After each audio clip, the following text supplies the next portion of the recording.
The following content is provided under a Creative Commons license. Your support will help MIT OpenCourseware continue to offer high-quality educational resources for free. To make a donation or view additional materials from hundreds of MIT courses, visit MIT OpenCourseware at ocw.mit.edu.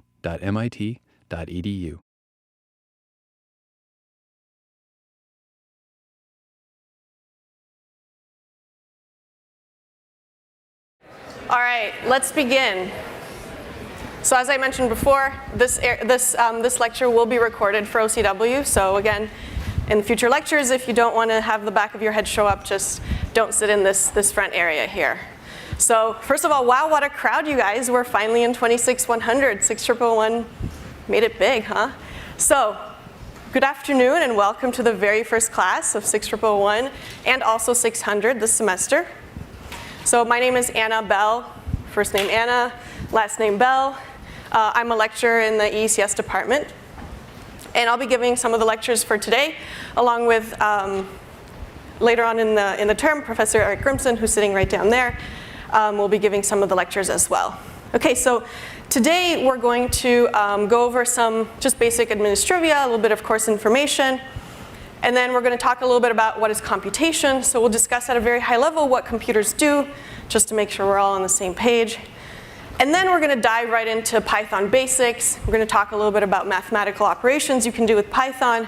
And then we're going to talk about Python variables and types. So as I mentioned in my introductory email, all the slides and code that I'll talk about during lectures will be up before lecture. So I highly encourage you to download them and to have them open. We're going to go through some in-class exercises, which will be available on the slides, and it's fun to do.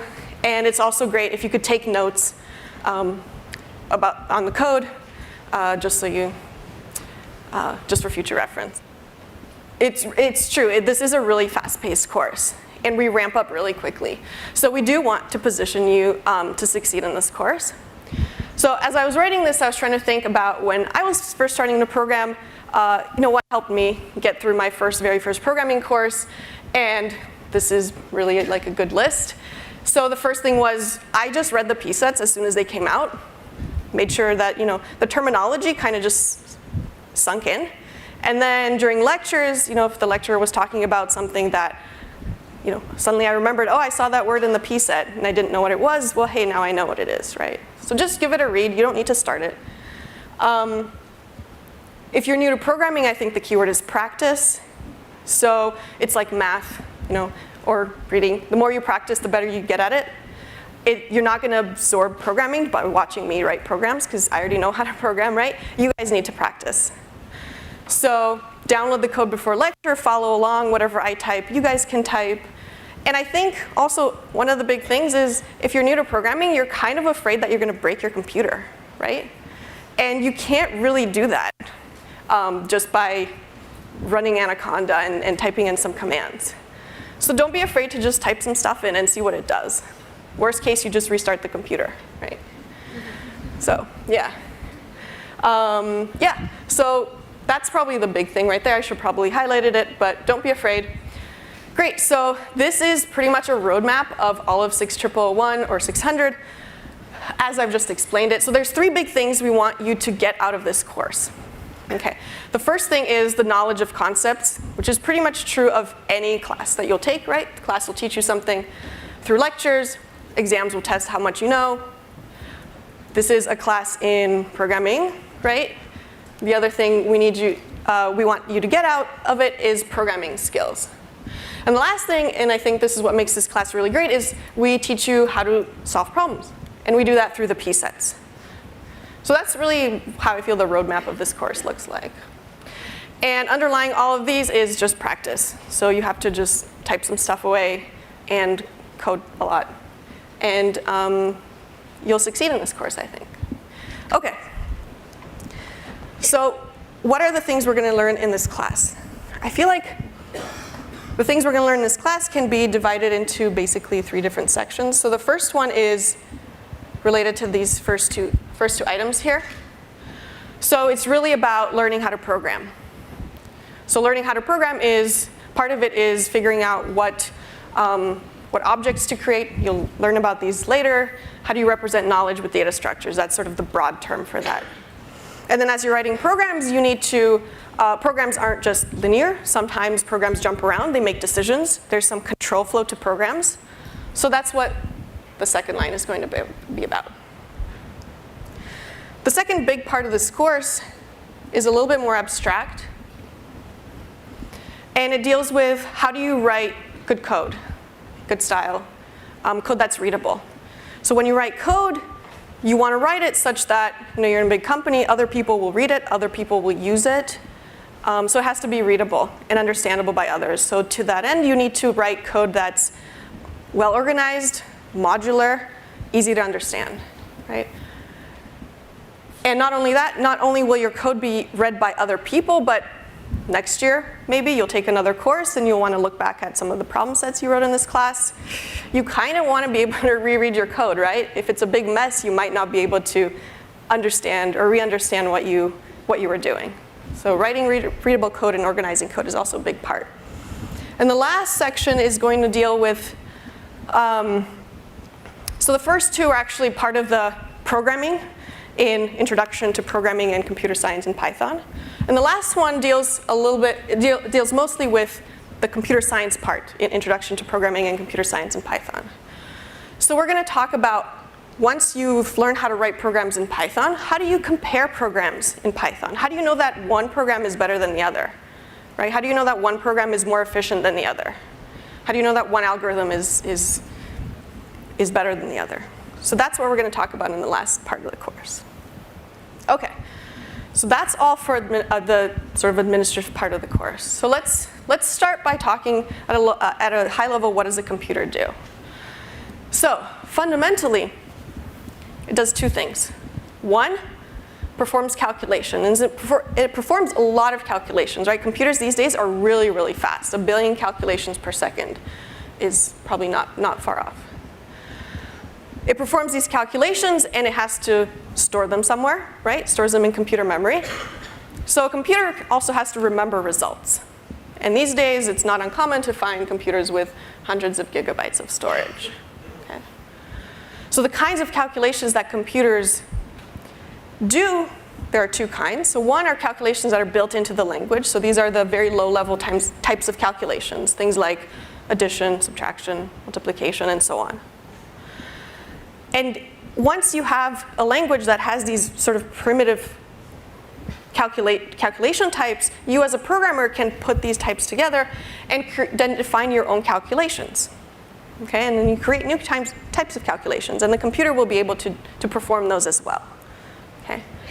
And I think one thing I want to stress, and we're going to come back to this again during this entire lecture actually, is computers only know what you tell them. Okay? Computers only do what you tell them to do. They're not magical. They don't have a mind. They just know how to perform calculations really, really quickly. But you have to tell them what calculations to do. Okay. Okay. Computers don't know anything. All right. We've come to that.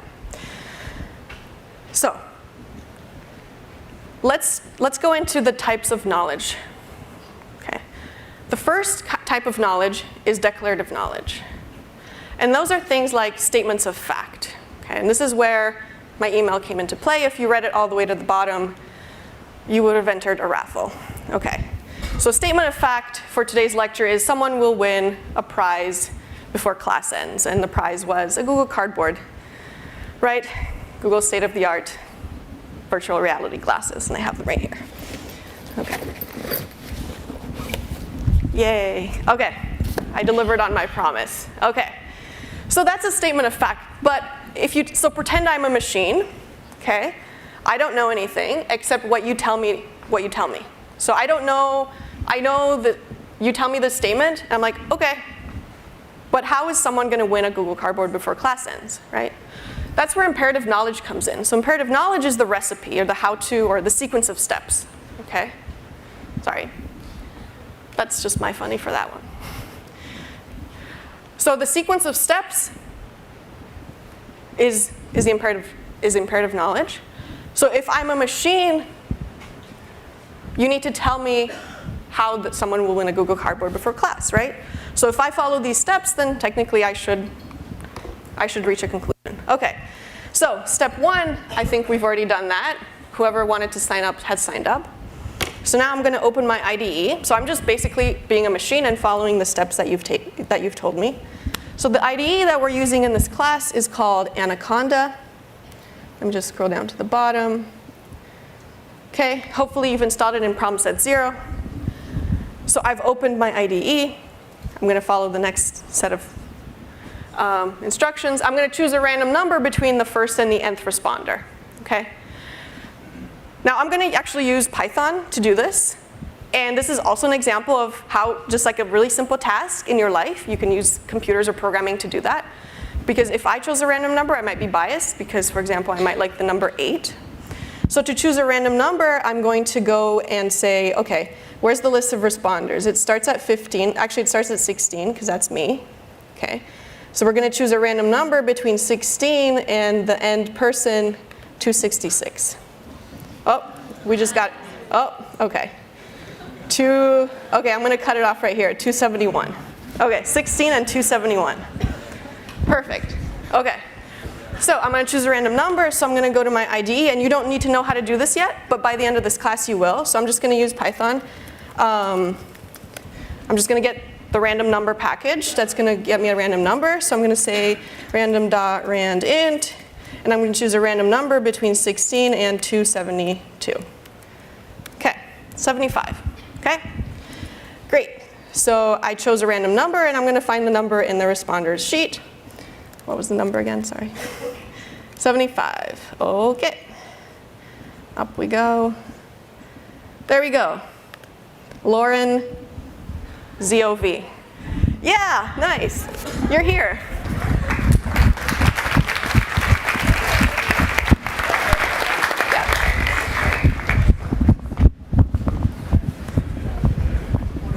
Awesome. All right. So that's an example of me being a machine, right? And also at the same time using Python in just my everyday life, right? Just lecturing just to find a random number, right? So just, try to use Python wherever you can, and that just gives you practice. Okay, so that was fun, but we're at MIT. We're MIT students, right? And we love numbers here at MIT, right? So here's a numerical example for that shows the difference between declarative and imperative knowledge. So I want to find the square root of, so an example of declarative knowledge is the square root of a number x is y such that y times y is equal to x. Okay? That's just a statement of fact. It's true. Imperative knowledge, so computers don't know what to do with that, right? They don't know what to do with that statement. But computers do know how to follow a recipe. So here's a well-known algorithm to find the square root of a number, x. Let's say x is originally 16. So if a computer follows this, this algorithm, it's going to start with a guess g, let's say 3, right? We're trying to find the square root of 16. We're going to calculate g times g is 9, right? And we're going to ask, if g times g is close enough to x, then stop and say g is the answer. I'm not really happy with 9 being really close to 16, right? So I'm going to say I'm not stopping here. I'm going to keep going. Okay? So if it's not close enough, then I'm going to make a new guess by averaging g and x over g. So that's x over g here, and that's the average over there. Okay? And the new average is going to be my new guess. Okay? And that's what it says. And then the last step is using the new guess, repeat the process. So then we go back to the beginning and repeat the whole process over and over again. Okay? And that's what the rest of the rows does. And you keep doing this until you decide that you're close enough. Okay, so what we saw for the imperative knowledge in the previous numerical example was the recipe, right, for how to find the square root of x. So what were the 3 parts to the recipe? One was a simple sequence of steps, right? There were 4 steps, pretty much. The other was a flow of control. So there were parts where we made decisions, right? Are we close enough? There were parts where we repeated some steps. So at the end, we said repeat steps 1, 2, 3. So that's the flow of control. And the last part of the recipe was a way to stop, right? You don't want a program that keeps going and going. Or for a recipe, you don't want to keep baking bread forever, right? You want to stop at some point. Like 10 breads is enough, right? Okay, so you have to have a way of stopping. Okay, in the previous example, the way of stopping was that we decided we were close enough. Close enough was maybe being within 0.01, 0.0001, whatever you pick. So this recipe is therefore an algorithm, right? In computer science speak, it's going to be an algorithm, okay? And that's what we're going to learn about in this class. Okay, so we're dealing with computers, and we actually want to capture a recipe inside a computer. Computer being a mechanical process. And historically, there were two ways of,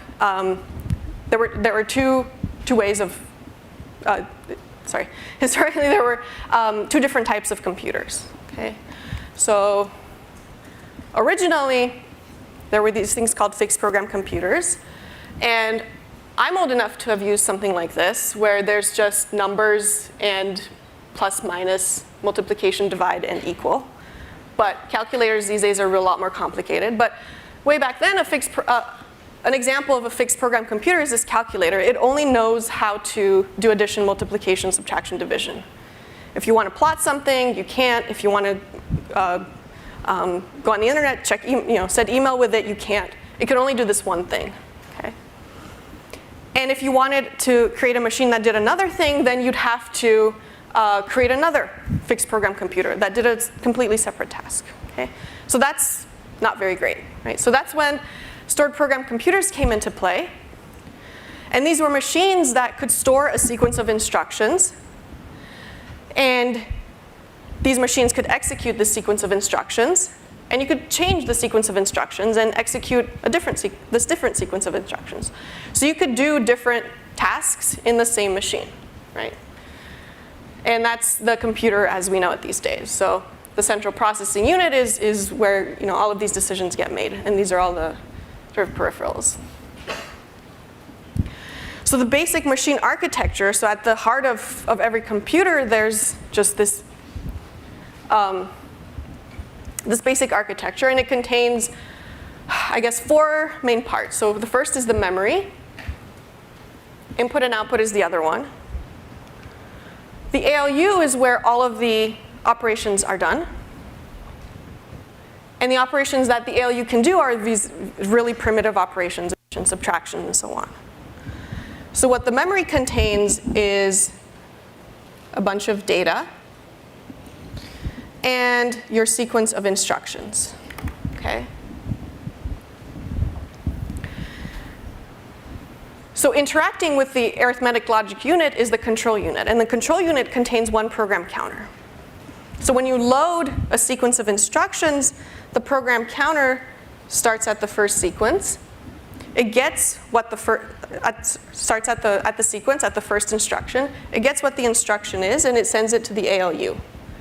The ALU asks, what are we doing operations on here? What's happening? So it might get some data. If you're adding 2 numbers, it might get 2 numbers from memory. It might do some operations, and it might store data back into memory. Okay? And after it's done, the ALU is going to go back, and the program counter is going to increase by 1, which means that we're going to go to the next sequence in the instruction set. Okay? And it just goes linearly, instruction by instruction. There might be one particular instruction that does some sort of test. It's going to say, is this particular value greater or equal to or the same as this other particular value? So that's a test, an example of a test. And the test is going to be either return return true or false. And depending on the result of that test, you might either go to the next instruction, or you might set the program counter to go all the way back to the beginning, and so on. So you're not just sort of linearly stepping through all the instructions. There might be some control flow involved, where you might skip an instruction or start from the beginning, or so on. Okay? And after you're done, when you finished executing the last instruction, then you might output something. So that's really the basic way that a computer works. Okay. So just to recap, you have the stored program computer that contains these sequences of instructions.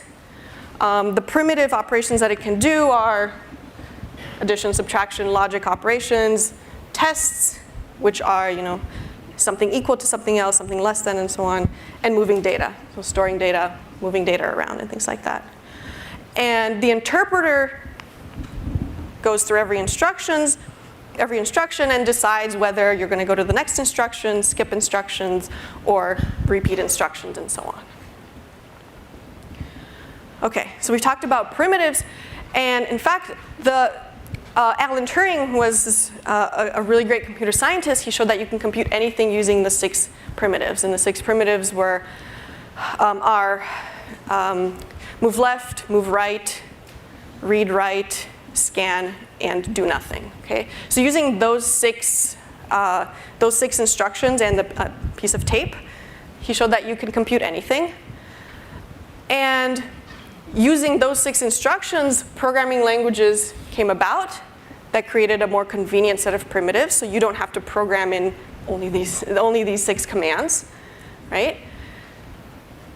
And one interesting thing, or one really important thing that came about from these 6 primitives is that if you can compute something in Python, let's say, if you write a program that computes something in Python, then in theory you can write a program that computes the exact same thing in any other language. Okay, and that's a really powerful statement. Okay, think about that today when you review your slides. Think about that again, and that's really powerful. Okay. So once you have your set of primitives, you can set of primitives for a particular language. Okay, you can start creating expressions, and these expressions are going to be combinations of the primitives in the programming language. And the expressions are going to have some value, and they're going to have some meaning in the programming language. Okay. So let's do a little bit of a parallel with English, just so you see what I mean. So in English, the primitive constructs are going to be words, right? There's a lot of words in the English language. Programming languages, in Python, there are primitives, but there aren't as many of them. So there are floats, booleans, these are numbers, strings, and simple operators like addition, subtraction, and so on. Okay, so we have primitive constructs. Using these primitive constructs, we can start creating, in English, phrases, right? Sentences. And the same in programming languages. So in English, we can say something like cat, dog, boy. Okay, that we say is not syntactically valid. So that's bad syntax, right? That's noun, noun, noun. Right? That doesn't make sense. What does have good syntax in English is noun, verb, noun. So cat hugs boy is syntactically valid. Similarly, in a programming language, something like this, in Python in this case, a word and then the number 5 doesn't really make sense. It's not syntactically valid. But something like operator, operand, operator is okay. So once you've created these phrases or these expressions that are syntactically valid, you have to think about the static semantics of your phrase, okay, of your expression. So for example, in English, I are hungry is good syntax, okay, but it's kind of weird to say, right? We have a pronoun, a verb, and an adjective, which doesn't really make sense, right? I am hungry is better. So this is statically this does not have good static semantics. Similarly, in programming languages, and you'll get the hang of this the more you do it, something like this, 3.2 times 5 is okay. But what does it mean, right? What's the meaning to have a word added to a number? There's no meaning behind that, right? Its syntax is okay because you have operator, operand, operator, but it doesn't really make sense to add a number to a word, for example. Okay. So once you have created these expressions that are syntactically correct and static semantically correct, in English, for example, you think about the semantics. So what's the meaning of the phrase? And in English, you can actually have more than one meaning to an entire phrase. Okay? So in this case, flying planes are dangerous, or flying planes can be dangerous, can have two meanings. It's the act of flying a plane is dangerous, or the plane that is in the air is dangerous, right? And this might be a cuter example. This reading lamp hasn't uttered a word since I bought it. What's going on, right? So that has two meanings, right? It's playing on the word reading lamp. In programming, so that's in English. In English, you can have a sentence that has more than one meaning. That's syntactically correct and static semantically correct. But in programming languages, the program that you write, the set of instructions that you write, only has one meaning. So remember, we're coming back to the fact that the computer only does what you tell it to do. Okay? It's not going to suddenly, decide to add another variable for some reason. It's just going to execute whatever statements you've put up. Okay? So in programming languages, there's only one meaning, but the problem that comes into play in programming languages is it's not the meaning that you might have intended as the programmer. Okay? So that's where things can go wrong. And there's going to be a lecture on debugging a little bit later in the course, but this is here just to tell you that if you see an error pop up in your program, it's just some text that says error. It's some. For example, if we do something like this,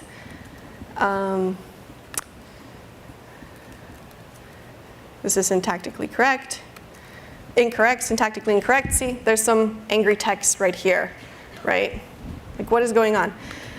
The more you program, the more you'll get the hang of reading these errors, but this is basically telling me the line that I wrote is syntactically incorrect, okay? And it's pointing me to the exact line and says this is wrong, so I can go back and fix it as a programmer, okay? So syntax errors are actually really easily caught by Python. Static semantic errors, so that was an example of a syntax error. Static semantic errors can also be caught by Python as long as, if your program has some decisions to make, as long as you've gone down the branch where the static semantic error happens. And this is probably going to be the most frustrating one, especially as you're starting out. The program might do something different than what you expected it to do, right? And that's not because the program suddenly, for example, you expected the program to give you an output of 0 for a certain test case, and the output that you got was 10, right? Well, the program didn't suddenly decide to change its answer to 10. It just executed the program that you wrote, right? So that's the case where the program gave you a different answer than expected. Programs might crash, which means they stop running. That's okay. Just go back to your code and figure out what was wrong. And another example of different meaning than what you intended was maybe the program will stop. It's also okay. There are ways to stop it besides restarting the computer. Okay, so then Python programs are going to be sequences of definitions and commands. We're going to have expressions that are going to be evaluated, okay? And commands that tell the interpreter to do something. So if you've done problem set 0, you'll see that you can type commands directly in the shell here, which is the part on the right where I did some really simple things, 2 + 4. Or you can type commands up in here on the left-hand side and then run your program, okay? Notice that, well, we'll talk about this. I won't talk about this now, but these are, on the right-hand side, typically you write very simple commands, just if you're testing something out. And on the left-hand side here in the editor, you write more lines and more complicated programs. Okay, so now we're going to start talking about Python. And in Python, we're going to come back to this, everything is an object. And Python programs manipulate these data objects. All objects in Python are going to have a type. And the type is going to tell Python the kinds of operations that you can do on these objects. So if an object is the number 5, for example, you can add the number to another number, subtract the number, take it to the power of something, and so on. As a more general example, for example, I am a human, so that's my type. And I can walk, speak English, etc. Chewbacca is going to be a type Wookiee, right? So he can walk, do that sound that I can't do, right? So he can do that, but I can't. I'm not even going to try, and so on. Okay, so once you have these Python objects, everything is an object in Python. There are actually two types of objects. One are scalar objects. So that means these are very basic objects in Python from which everything can be made. Okay? So these are scalar objects. They can't be subdivided. The other type of object is a non-scalar object. And these are objects that have some internal structure. So for example, the number 5 is a scalar object because it can't be subdivided. But a list of numbers, for example, 5, 6, 7, 8, is going to be a non-scalar object because you can subdivide it. So you can subdivide it into, you can find parts to it. It's made up of a sequence of numbers, right? So here's the list of all of the scalar objects in Python. We have integers, for example, all of the whole numbers. Floats, which are all of the decimal, real numbers, anything with a decimal. Bools are Booleans. There's only 2 values to Booleans. That's true and false. Note the capitalization, capital T and capital F. And this other thing called none type. It's special. It has only 1 value called none. And it represents the absence of a type. And it sometimes comes in handy for some programs. If you want to find the type of an object, you can use this special command called type. And then in the parentheses, you put down what you want to find the type of. Okay, so you can write into the shell type of 5, and the shell will tell you that's an integer. Okay. If you happen to want to convert between 2 different types, Python allows you to do that. And to do that, you use this, you put the type that you want to convert to right before the object that you want to convert to. So float 3 will convert the integer 3 to the float 3.0. And similarly, you can convert any float into an integer. And converting to an integer just truncates. So it just takes away the decimal and whatever's after it. It does not round and keeps just the integer part. Okay, so for this slide, I'm going to talk about it. But if you'd like, if you have the slides up, go to this exercise. And after I'm done talking about the slide, we'll see what people think for that exercise, okay?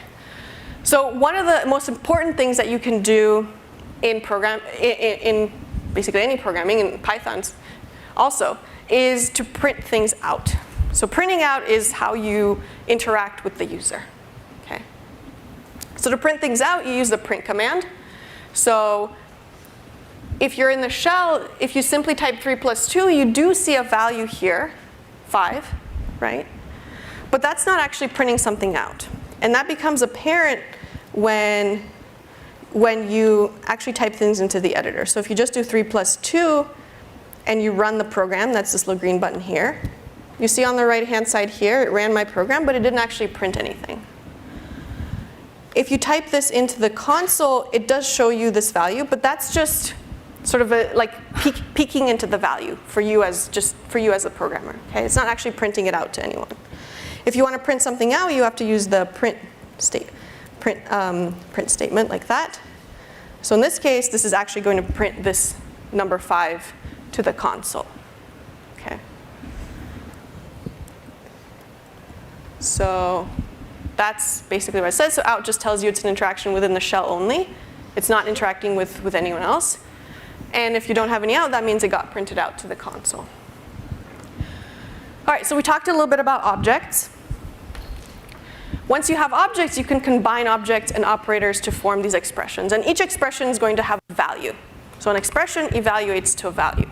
Okay? And the syntax for an expression is going to be object, operator, object, like that.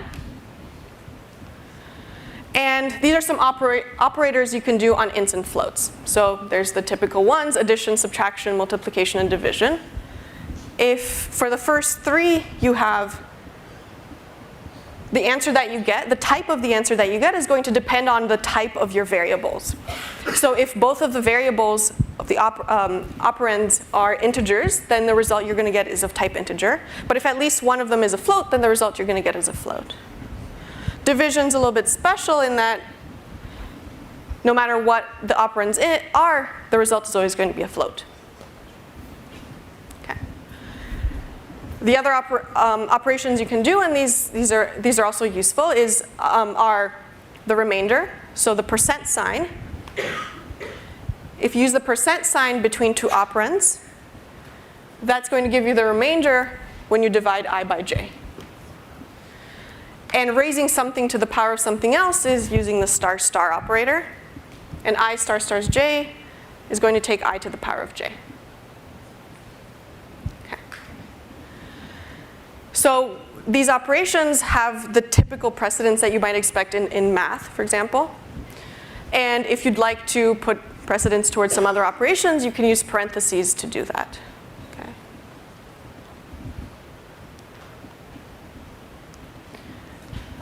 Yeah, okay. All right. Okay, so we have ways of creating expressions, and we have operations we can do on objects. But what's going to be useful is to be able to save values to some name. And the name is going to be something that you pick, and it should be a descriptive name. And when you save the value to a name, you're going to be able to access that value later on in your program. Okay? And that's very useful. So to save a value to a variable name, you use the equal sign. Okay? And the equal sign is an assignment. So it assigns the right-hand side, which is a value, to the left-hand side, which is going to be a variable name. So in this case, I assigned the float 3.14159 to the variable pi. And in the second line, I'm going to take this expression, 22 divided by 7. I'm going to evaluate it. It's going to come up with some decimal number. And I'm going to save it into the variable pi underscore approx. Okay? Values are stored in memory. And this assignment, in Python, we say the assignment binds the name to the value. So when you use that name later on in your program, you're going to be referring to the value in memory. Okay? And if you ever want to refer to the value later on in your code, you just simply type the name of the variable that you've assigned it to. Okay? So why do we want to give names to to expressions? Well, you want to reuse the names, right, instead of the values. And it makes your code look a lot nicer. So this is a piece of code that calculates the area of a circle. And notice I've assigned a variable pi to 3.159. I've assigned another variable called radius to be 2.2. And then later on in my code, I have another line that says area. This is another variable, is equal to, this is an assignment, to this expression. And this expression is just going to, is referring to these variable names, pi and radius. And it's going to look up their values in memory, and it's going to replace these variable names with those values, and it's going to do the calculation for me. And in the end, this whole expression is going to be replaced by one number, and that's going to be the float. Okay? Here's another exercise while I'm talking about the slide. I do want to make a note about programming versus math. Okay? So in math, you're often presented with sort of a problem that says solve for x. You know, x plus y is equal to something something, solve for x, for example. Okay? That's coming back to the fact that computers don't know what to do with that. Computers need to be told what to do. So in programming, if you want to solve for x, you need to tell the computer exactly how to solve for x. You need to figure out what formula you need to give the computer in order to be able to solve for x. Okay? So that means always in programming, the right-hand side is going to be an expression. It's something that's going to be evaluated to a value. And the left-hand side is always a variable. So it's going to be an assignment. So the equal sign is not is not like in math, right, where you can have a lot of things to the left and a lot of things to the right of the equal sign. There's only one thing to the left of the equal sign, and that's going to be a variable. And the equal sign stands for an assignment. Once we've created expressions and we have these assignments, you can rebind variable names using new assignment statements, okay? So let's look at an example for that. Let's say this is our memory, okay? Let's type back in the example with finding the radius, okay? So let's say pi is equal to 3.14, okay? So in memory, we're going to create this value 3.14. We're going to bind it to the variable named pi. Okay. Next line, radius is equal to 2.2. In memory, we're creating this variable, this value 2.2, and we're going to bind it to the variable named pi, radius. Okay. Then we have this expression here. It's going to substitute the values for pi from memory and the value for radius from memory. It's going to calculate the value that this expression evaluates to. It's going to pop that into the memory, and it's going to assign, because we're using the equal sign, it's going to assign that value to that variable area. Okay.